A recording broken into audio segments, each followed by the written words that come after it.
prononcé son discours, son tout premier de son second mandat.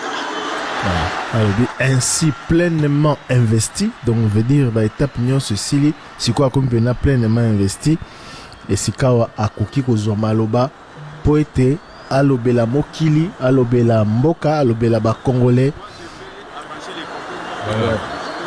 Alobela ba congolais. Excellence. Toka président de la République. Excellence, Monsieur Emerson Mnangagwa, président de la République du Zimbabwe. Excellence, Monsieur Denis Sassou Nguesso, président de la République du Congo. Excellence, Monsieur Matamela Cyril Ramaphosa, président de la République d'Afrique du Sud. Excellence, Monsieur Joao Manuel Gonçalves Lourenço, président de la République d'Angola. Excellence, Monsieur Évariste Ndayishimiye, président de la République du Burundi. Excellence, Monsieur Faustin Archange Touadéra, président de la République centrafricaine. Excellence, Monsieur Ismaël Omar Guelleh, président de la République du Djibouti. Excellence, Monsieur Brice Oligui Nguema, président de la République gabonaise. Excellence, Monsieur Adama Barrow, président de la République de Gambie. Excellence, Monsieur Nana Akufo-Addo, président de la République du Ghana. Excellence, Monsieur Oumaro Sissoko Ambalo, président de la République de Guinée-Bissau. Excellence, Monsieur William Samoei Ruto, président de la République du Kenya.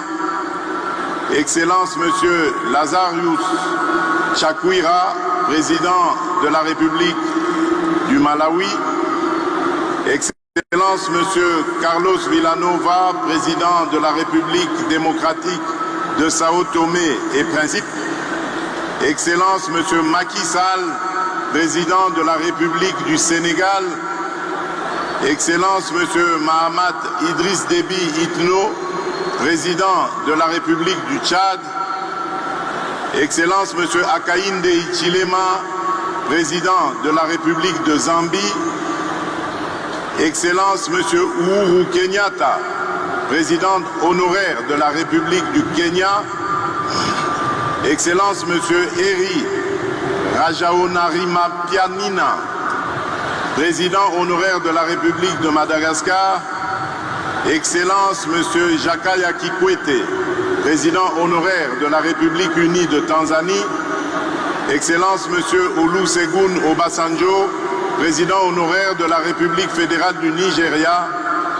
Excellences, Mesdames et Messieurs les représentants des chefs d'État et de gouvernement, honorable Président de l'Assemblée nationale, honorable Président du Sénat, Monsieur le Premier ministre, chef du gouvernement, Monsieur le Président de la Cour constitutionnelle, Monsieur le Premier Président de la Cour de cassation, Madame la Première Présidente du Conseil d'État, honorables députés et sénateurs, Mesdames et Messieurs les membres du gouvernement, Mesdames et Messieurs les chefs de mission diplomatique et représentants des organisations du système des Nations Unies, Mesdames et Messieurs les présidents des regroupements et partis politiques, Mesdames et Messieurs les représentants des organisations syndicales et confessions religieuses, autorités locales et coutumières, Mesdames et Messieurs, distingués invités, mes très chers compatriotes, j'aimerais, en prélude de mon allocution, rendre grâce à Dieu, maître des temps et des circonstances, protecteur suprême de la République démocratique du Congo, qui a permis notre présence en ce cadre du stade des martyrs de la Pentecôte, lieu symbolique, choisi ce 20e jour du mois de janvier 2024 pour abriter cette cérémonie solennelle de mon investiture en qualité de président de la République. À nos hôtes venus nombreux, je voudrais dire que votre présence à cette cérémonie historique témoigne de votre appréciation de l'immense bond en avant que vient d'effectuer le peuple congolais sur le long chemin vers l'exercice souverain de la démocratie. Bien plus, votre présence en ces lieux reflète autant l'amitié que le soutien et l'intérêt que vos pays et vous-même portez à la République démocratique du Congo et à son peuple.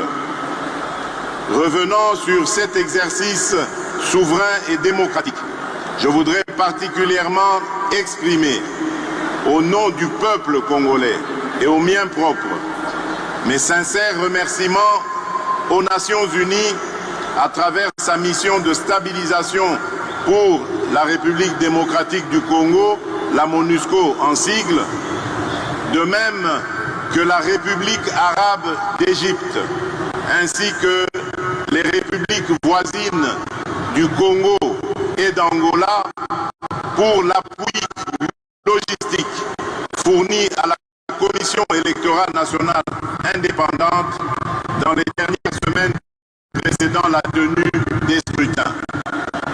Je ne pourrais également omettre de saluer et de rendre un hommage appuyé à la mémoire de nos héros, de tous nos compatriotes tombés sur le champ d'honneur, ainsi que celui de toutes les victimes de la barbarie de nos agresseurs, pour que vive la République démocratique du Congo dont nous sommes aujourd'hui bénéficiaires. Par reconnaissance au sacrifice de nos héros et de nos martyrs, je vous prie de vous lever et d'observer un moment de recueillement en leur mémoire.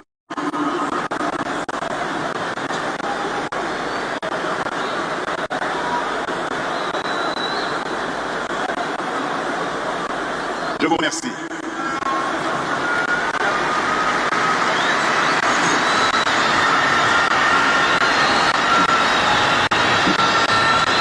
Excellences, Mesdames et Messieurs, distingués invités, face à ses responsabilités et devant son histoire, le peuple congolais a posé le 20 décembre 2023, par l'exercice de son droit de vote, un acte à la triple symbolique. En effet, le 20 décembre, le peuple congolais a clamé son amour indéfectible pour notre cher et beau pays. Il a réitéré son profond attachement à la démocratie et aux valeurs républicaines qui le transcendent. Tout comme il a préservé par cet acte l'héritage nous légué par nos pères fondateurs, dont le sacrifice consenti pour notre liberté demeure le socle de notre loi fondamentale. Appelé à opérer librement son choix parmi les différentes offres qui lui étaient présentées, le peuple congolais souverain primaire a opté dans sa plus grande majorité pour la consolidation des acquis glanés du combat auquel je m'étais solennellement engagé le 24 janvier 2019 lors de ma première investiture, celui de garantir le mieux-être de chaque citoyen et citoyenne de la République démocratique du Congo, de préserver leur dignité et de restaurer leur fierté d'appartenir en tout temps et en tout lieu à notre chère et belle nation.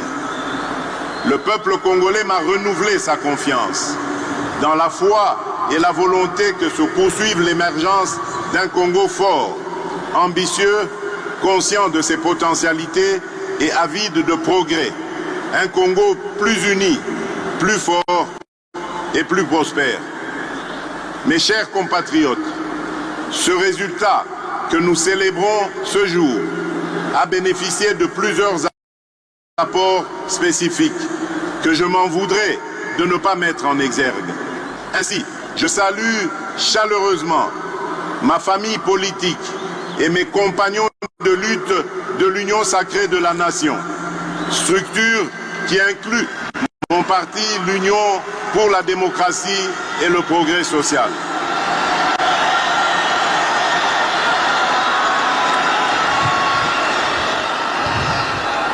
Je salue tout autant les candidats à l'élection présidentielle qui se sont désistés en ma faveur, les diverses organisations politiques alliées et celles de la société civile qui se sont mobilisées autour du projet que je porte pour notre nation. Chacun a fait sa part et ma reconnaissance va à vous tous. Je saisis également cette occasion pour accomplir mon devoir républicain, celui de saluer mes adversaires qui ont participé à l'élection présidentielle du 20 décembre 2023.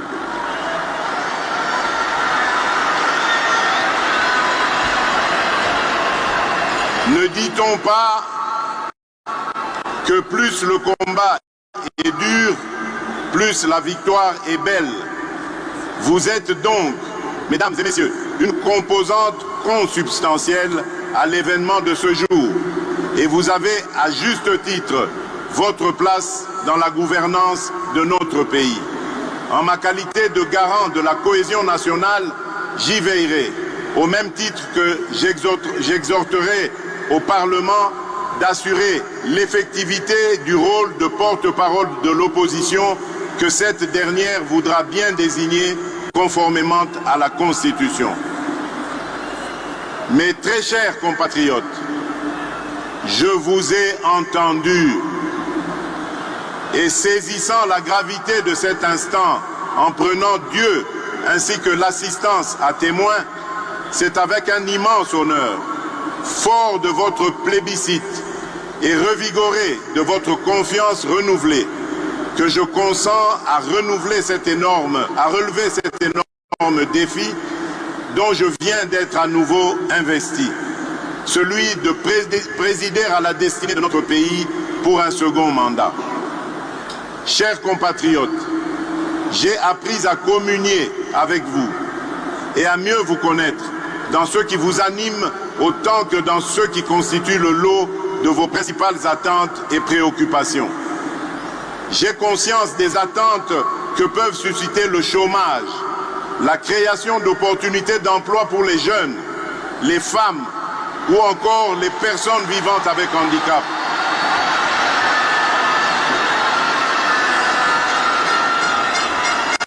L'autonomisation et la promotion des femmes dans notre société, de même que l'inclusion et la protection des personnes les plus vulnérables. Tout comme j'ai conscience de vos attentes relatives à l'augmentation du pouvoir d'achat, à la stabilité du franc congolais, à la création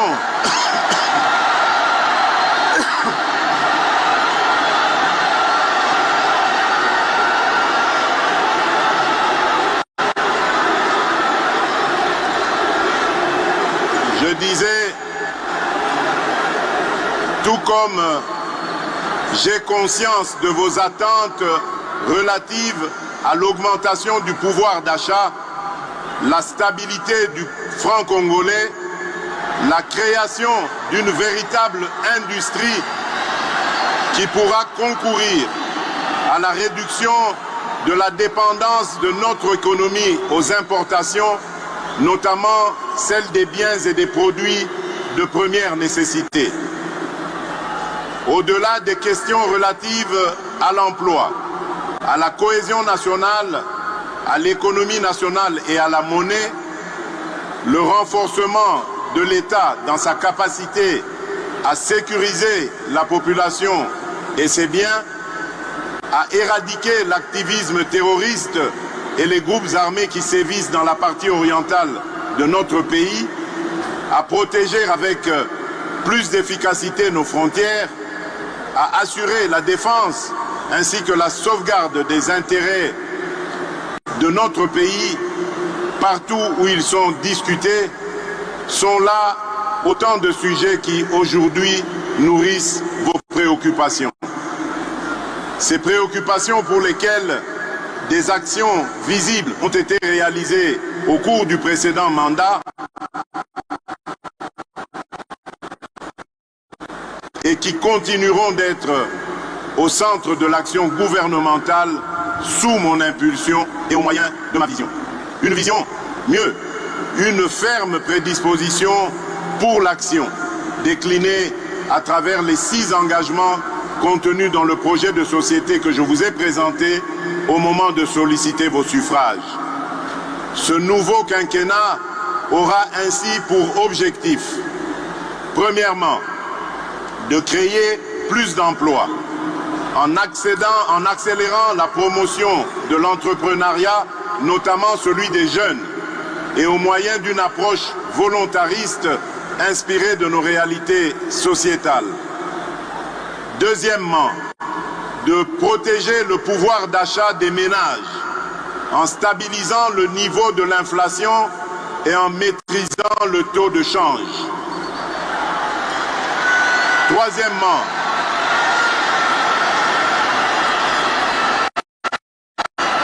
Troisièmement, d'assurer avec beaucoup plus d'efficacité la sécurité de nos populations, de notre territoire, de nos biens ainsi que la préservation de nos intérêts. Au moyen d'une restructuration profonde de notre appareil de sécurité et de défense et par la poursuite du renforcement de notre diplomatie. Quatrièmement, de poursuivre la diversification de notre économie et d'accroître sa compétitivité en optant pour la transformation de nos produits agricoles et miniers bruts sur notre sol. Cinquièmement, de garantir plus d'accès aux services de base en veillant à l'extension des programmes tels que ceux de la couverture santé universelle, de la PDL 145 territoires. Et enfin, sixièmement, de renforcer l'efficacité de nos services publics. Ces engagements résument ma détermination à offrir des solutions pragmatiques par la force de la volonté et de la mobilisation d'énergie de tous pour la création de plus d'emplois pour les jeunes à la sortie de la formation et pour les personnes en sous-emploi, la maîtrise du coût de la vie et la garantie de la sécurité des citoyens où qu'ils vivent. À ces engagements s'ajoute l'épineuse question du désenclavement de nos territoires, dont la solution en termes de financement vient d'être rendue possible, notamment grâce à l'affectation prochaine de fonds issus de l'enveloppe obtenue dans le cadre de la renégociation du projet SICOMINE et qui devrait atteindre un montant global de 7 milliards de dollars américains. À cette question épineuse se pose-t-elle aussi celle du développement des chaînes de valeurs agricoles et de l'assainissement de nos villes, 3 défis qui constitueront les 3 initiatives présidentielles prioritaires de ce nouveau mandat.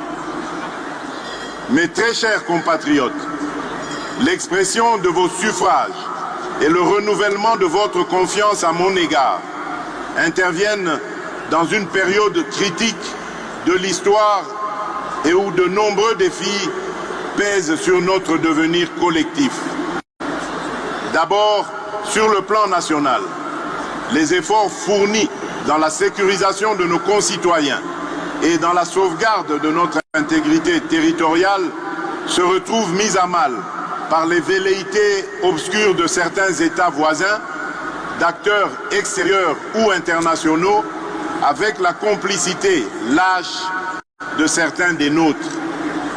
En effet, nonobstant votre vigilance, le sacrifice et la bravoure de nos vaillantes forces de sécurité et de défense, les menaces se veulent résilientes. Et pour beaucoup, alimentées par la trahison de certains Congolais qui, sans scrupule et sans la moindre considération humaine et patriotique, s'allient à l'ennemi pour faire couler le sang de leurs propres frères et sœurs congolais. Toujours sur le plan national, se pose le défi de la sauvegarde de notre cohésion nationale qui ne peut se faire qu'au moyen du renouvellement et de la consolidation de notre vouloir vivre collectif. Un vouloir vivre collectif où seront bannis les fléaux de la haine, du tribalisme, du clanisme et de toutes les antivaleurs qui aujourd'hui minent le développement de notre pays. Bref, un vouloir vivre collectif comme valeur sacrée que nous léguerons entière aux générations futures. Ensuite, sur le plan international, se dresse le défi de l'intégration régionale et du développement de notre continent pour lequel notre pays, la République démocratique du Congo, a significativement contribué et, fort de son potentiel, se veut aujourd'hui, plus qu'hier, un acteur incontournable, mieux, un catalyseur. Enfin, se pose-t-il le défi du réchauffement climatique pour lequel notre pays se veut être une solution au regard de ses potentialités naturelles qui ne sont plus à présenter, tout comme le défi collectif de la préservation de notre existence commune face aux idéologies du chaos et à la folie meurtrière qui n'épargnent aucune nation ni aucun pays. Chers compatriotes, je mesure l'ampleur de la tâche qui m'attend, ainsi que toute la portée des attentes légitimes qu'évoque cet ultime mandat, dans l'esprit de chaque Congolaise et de chaque Congolais. J'ai cependant la certitude que, par votre concours et interpellé par ce devoir patriotique qui consiste à rassembler toutes nos forces et nos intelligences, nous serons capables de combler ces attentes et de relever le défi d'assurer la destinée de notre pays. Mes très chers compatriotes, nous y sommes. Par cette cérémonie solennelle d'investiture, je reprends donc le bâton de commandement que vous m'aviez confié avec la détermination de maintenir allumé le feu sacré de notre nation.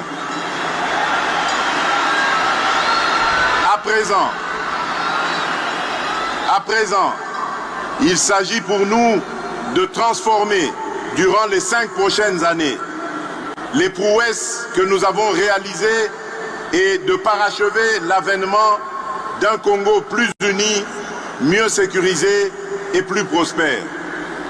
Il s'agit désormais pour nous de rester mobilisés et soudés dans notre lutte contre l'insécurité et la pauvreté, nos seuls et réels ennemis. Il s'agit à présent pour la nation de croire aujourd'hui plus qu'avant en notre communauté de destin et d'y travailler de manière beaucoup plus harmonieuse, tout en veillant à ne pas laisser émerger ni triompher et en s'assurant à ce qu'ils soient poursuivis dans leur dernier retranchement et qu'ils subissent la rigueur de la loi, toutes celles et ceux qui ont choisi et qui seront tentés d'emprunter la voie de l'ignominie et de la barbarie.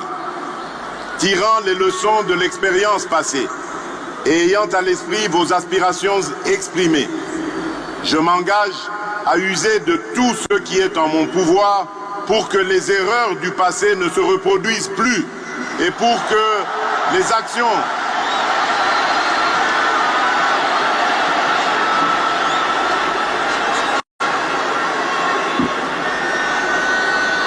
Je disais, tirant les leçons de l'expérience passée et ayant à l'esprit vos aspirations exprimées, je m'engage à user de tout ce qui est en mon pouvoir pour que les erreurs du passé ne se reproduisent plus et pour que les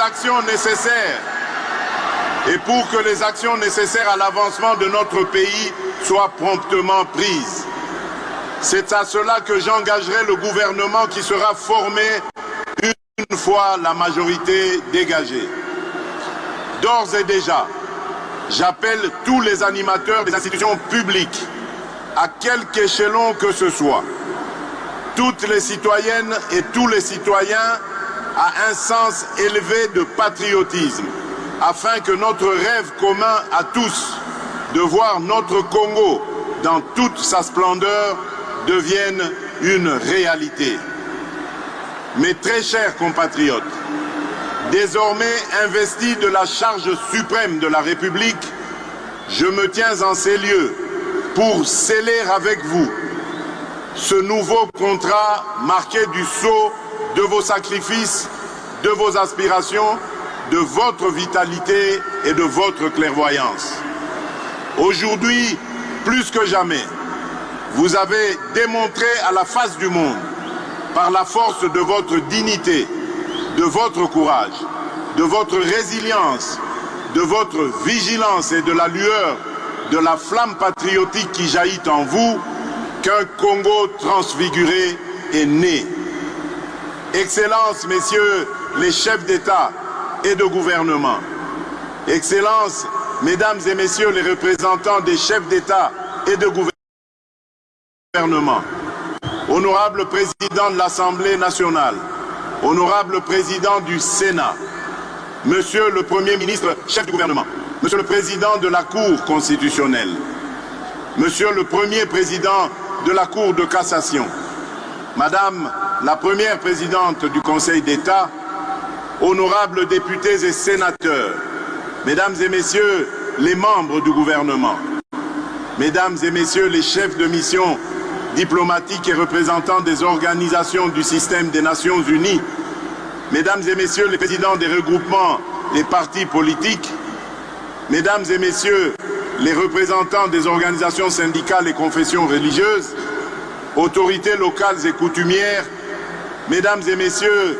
distingués invités, mes très chers compatriotes, aujourd'hui, une nouvelle ère est née, une ère de maturité, incarnée par les valeurs républicaines de paix et de justice, une ère de progrès, débarrassée de ceux qui jadis nous minaient, une ère magnifiée par le labeur, l'action juste et consciencieuse des filles et fils de notre mère patrie.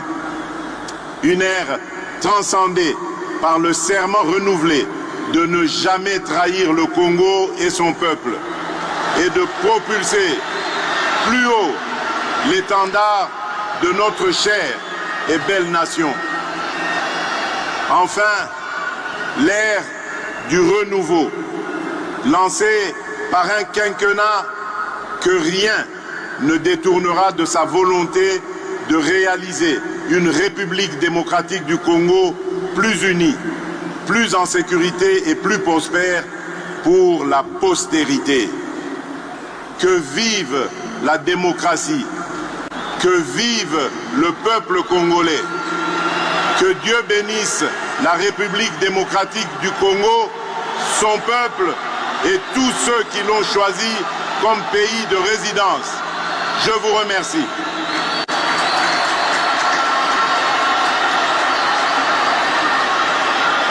Excellence. Alors Thierry Kambundi, que retenir de ce discours, d'investiture? D'abord la